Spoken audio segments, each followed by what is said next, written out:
Invicta 98.9 FM. And the program Ground Zero is a program where we pick up topical issues in the polity. And with guests and analysts in-house, we analyze them and try our best to give you a clearer understanding of these issues. Today on the program, we have so much to talk about, but we'll see how we'll compress it so that within the short time that we have, we'll be able to do justice to it. And I'm sure you know it's a regular feature, and every Tuesdays and every Fridays, that's when you'd have the opportunity of listening to Ground Zero for those listening to us via Invicta FM and through the Procyon Radio and TV app. And for those watching us on Procyon Television, you can just see us, watch us, and of course, we are fine now. The house is full today.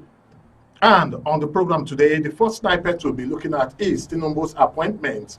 And after that, a topic that we started last week, we will conclude it today. That's talking about the Kaduna Club issues and matters arising. I have members of the club in the studio here with us. They will look at all of these. And for the other aspect of the program, which is the appointment of the president, I have one of my almost constant decimal when it comes to Ground Zero, but for some time now, since after the electioneering, I'm sure for those watching us, you've seen he's putting on so much weight.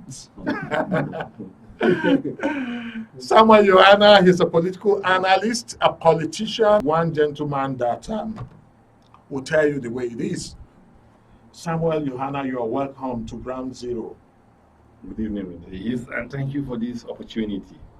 All right, that's Samuel Johanna. You should be a broadcaster, not just a politician. You have a voice. All right. Thank you. Also with me in the studio this evening, I have members of the Kaduna Club here. They will be telling us the angle to which, because it's already a matter arising. They'll be telling us more about that. We have Engineer Mahmoud Sule. Engineer Mahmoud, you're welcome to Ground Zero. Good evening, viewers. Thank you listeners. for having me here. Yeah, you're welcome. We also have with us in the studio from a member of the Kaduna Club, Dr. Ibrahim Bauer. Dr. Ibrahim, you're welcome to Ground Zero. Thank you very much. Good evening, viewers. All right.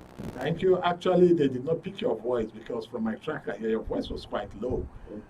Okay, doctors don't normally. No, thank you very much. All right. Good. Okay. And for our viewers and listeners that want to be part of the program, there are several ways that you can do that. You can come. You can go to our various social media handles all across platform. Just look for ProcyonRTV. ProcyonRTV. That's our handle on Facebook, on Twitter, LinkedIn. You just name it. Go type in ProcyonRTV. Procyon is spelled Procyon RTV. You'll be able to get us, and you can also listen to the program for those that want to move about and they are afraid of network. If you download the Procyon Radio and TV app, you'll be able to listen to us. You can do that by going to Google Play Store, and if you have opportunity to be on any of our pages now, go click the link that will take you to our download page on Google Play Store and you download it. And of course, for all, simply go to procyonnews.com, procyonnews.com, and listen to us there and watch us there. My name is Ehis Admon. We'll go straight to talking about the appointments of President Bola Tinubu, and of course, how it resonates with Samuel Johanna. Since the president came into power, he had sought approval from the Senate to appoint 20 advisors. Some information came out that Nuhu Ribadu has been appointed the NSA, but unfortunately it was just a rumor, because when eventually a list came out, he wasn't an NSA but an advisor.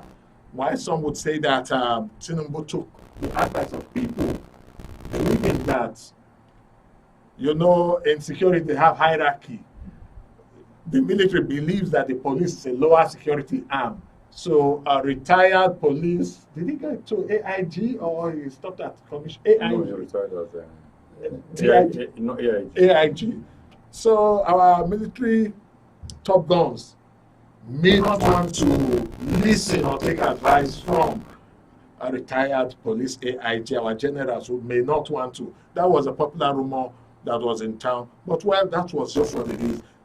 Now the list came out, and we have a list of 8 persons here that was released just yesterday from the State House, press release from the State House, which is appointment of special advisors, and saying that President Bola Tinubu has approved the appointment of the following special advisors: Mr. Dele Alake, special advisor, special duties, communications and strategy.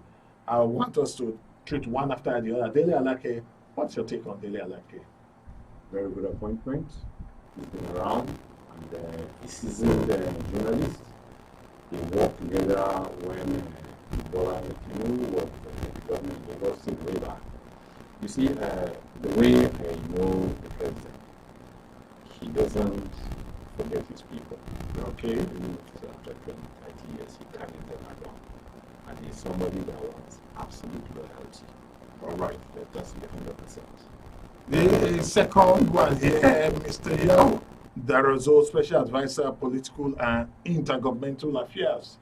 He's also been around. Yeah, Yao Darazutu has been around and very good person. But I think Yao Darazutu is Buhari's man as well. Yeah. Somehow you may need to speak louder because. Okay, I said Yao Darazutu has been around, and Yao Darazu is General Buhari's man as well. Okay. So he's not that he's just coming from one side, he's going on both sides. Okay. And I think he won't disappoint. I don't see him disappoint. Though he's been quiet for a while, I think with this responsibility now given to him, I think he'll step up his game. All right, and we are looking. Next one is Wale Edun. Another staunch Asiwaju Bola Ahmed Tinubu's man. Worked with him in Lagos. I think he used to be a commissioner in Lagos, but I don't know which of the ministry. He was in charge then in Lagos State. The special advisor monetary policies is what the portfolio that he's given. And the next one is Solu Verengen. I am not familiar with her too. I'm not familiar. But special advisor energy.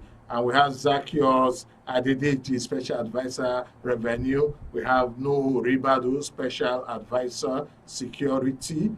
And Nuhu Ribadu has been his man. You remember in 2007, he threw up a Nuhu Ribadu as the presidential candidate of ACN then. Yeah.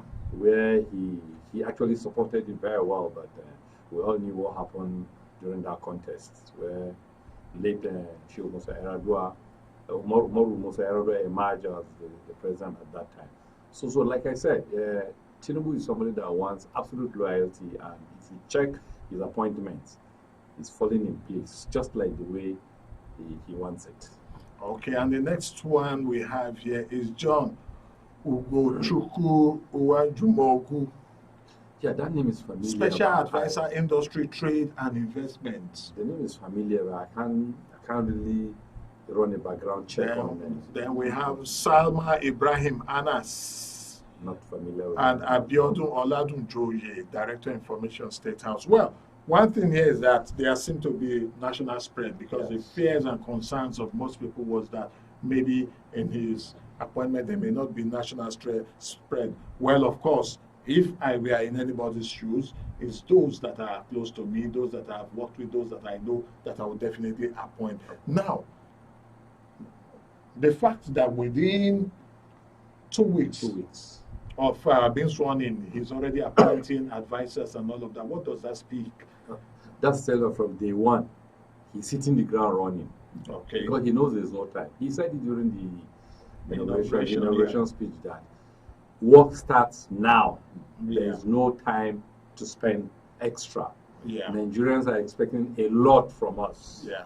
So this is somebody that knows where the challenges are. Yeah. And he knows who to be put in a particular place so that the maximum result will be secured within a short time. Yes. So with this appointment already made, and we already hear that there's people already jostling for ministerial position. With the little that you know about Tinubu, what kind of theme are you anticipating that he will bring on board? I'm expecting to give them tasks. He won't go to sleep. He will make sure that he follows them bumper to bumper. Because, like I said the last time I was here, we're really in a deep well that we need to get somebody or people that will bring us out of that well in good time. The economy, security is still there. Really ugly head. We have a couple of challenges with the educational sector. And like I know him, he has eyes for quality people, capacity, people that have the capacity. In the last 2 weeks, you can see that even the exchange rate is taking a different dimension now. The multiple exchange rate we used to have has since gone with the last regime. Yeah, has been scrapped. Yes. Yes, it went up a little bit, but it's lower than what the black market used to be. Yes, and you can access it now. Yeah. Unlike those days where you had 3 exchange rates. One for the people close to the seat of government, then the other one for the ones along for the common man on the streets. That's the parallel market. So, like I said, he knows what Nigerians expect from him, and is he doing something to get this thing sorted out within a good time? Yes, he's doing something. All I urge Nigerians is let's just give him a little time, not too long, see how far he can run his race, and by the time he finishes his appointment, I'm sure he already has his ministerial list with him. Very sure, because most of those proposed lists that was flying sometimes ago, I tell you, majority of those names are in the original ministerial list. And like you said, there's a spread now, and that's what we need in this country now. We all need each other. No other person is more Nigerian than the other person. We all have a stake in the Nigerian project. So everybody should be carried along so that there will be this less rancor, less acrimony. And finally, a little bit away from this now, has come and gone. The choice of Senator Godswill Akpabio as the Senate President, how does it resonate with you? Well, it's been won and lost, and all I will say is let's watch how it goes. Yes, I'm not a fan of whoever has a match, but you know, they said democracy is game of numbers. Even the runner-up, I'm not a fan of his, so let's just watch how it pans out. And, but I hope he will do better than the leadership we used to have. All right. Yes. But doing better than the leadership we used to have, I really think that there might be much difference, because as long as the executive is almost like handpicking. We never can tell. We never can tell. Because it's all about checks and balance. Well, really, we never can tell, because the legislature is supposed to be a check on the executive. But the last one wasn't at all. The last Senate wasn't at all. That was the one-way traffic. Yes, they were a little bit too eager to please the president. And in that way, I think they lost some respect. All I say every day is that if you have a vibrant legislature, I tell you, all these mistakes and all this shenanigans that are just there, and it's even worse when it comes to state legislatures. Is that not the reason why? Because I'm a proponent of one man being there for so many years, because the legislature, the longer you stay, the better you become as a lawmaker. Say, let's rotate it to another constituency. That's where they have a arrangement. There's some areas where they don't have arrangement even. Once you don't do what the electorate want, what they want in court, you don't bring the goodies home. They don't want to know how many bills you've passed, how many project you brought a constitutional project. All they are interested in how much have you been able to line their pocket with. But jokes apart, like they say, democracy is the government of the people for the people. Yes, democracy and by the people. Democracy, the Western style, the American style, is different from democracy the Arabian style, it's different from democracy the African style. Now, in America, if a constituent gives birth or somebody dies, it's not a must that the person that the representative should go. It's our orientation. But yeah. no, It's our orientation. no. Mr. It's their culture. Our culture is different from Let me theirs. give you an example. All right? I have a legislator who has performed excellently well, and it is acknowledged that in the history of that federal constituency, no legislator has performed like him. But do you know that simply because he did not share money on the day of the election, this 2023 election, they didn't vote for him.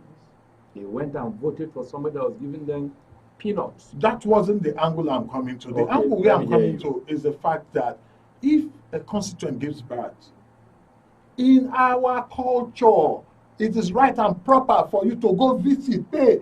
If a constituent gives birth and they need Or the ram. a ram for Sunnah, Uh, it is our culture. Yes, let us say it's our orientation, but that's not the work of a legislature.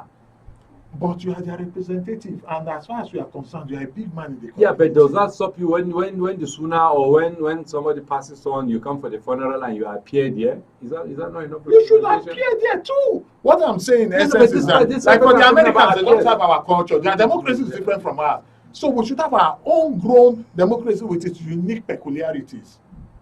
It's in America that a man gets old, the family kicks him out, go dump him in a nursing home. Yeah. In Africa, no, you are my investor. If I train you up at all, you must take care of me. In America, it's not so.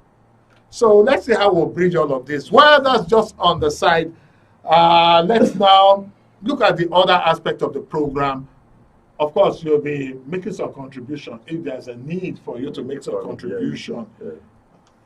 Let's talk about Kaduna Club. I recall those days when I was growing up, I had this dream that, because then in the South, we see Kaduna Club as synonymous with Kaduna Mafia.